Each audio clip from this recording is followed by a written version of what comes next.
have this fantastically preserved Elgin Ardmore from 1956 with a bargain basement price of just 72 pieces of democracy dough. Would you rather have a couple solid quality straps from Holben's or an entire watch? I think we all know the answer to that question.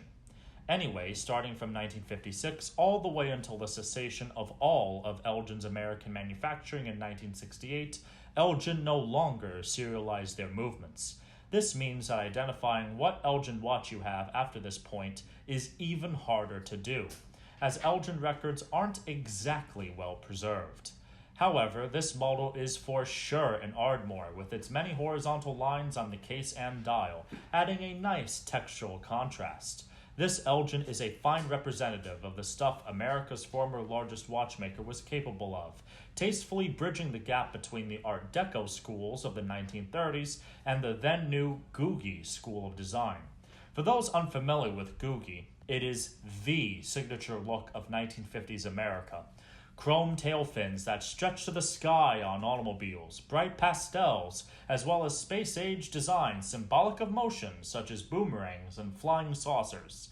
This Ardmore was right in the middle of all this action, as Elgin was reeling from lackluster sales year after year ever since the end of World War II.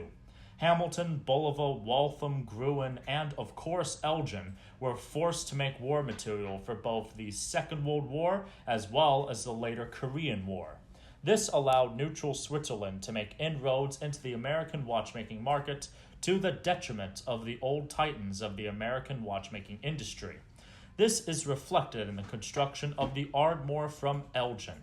The in-house caliber 673 looks like every other Elgin tonneau movement, just parsed down as much as possible without compromising mechanical quality. The bezel is made from 10-karat rolled gold plates, and the back is stainless steel. Shocking stuff for a watchmaker where a decade ago that bezel would be at least 10-karat gold filled. Still, with the fresh eyes of 2025, the economical construction of this Ardmore can be forgiven and even celebrated on its own merits. The last stand of the largest of the American watchmakers, where from its one plant in Illinois, half of all American jeweled watches were ever constructed.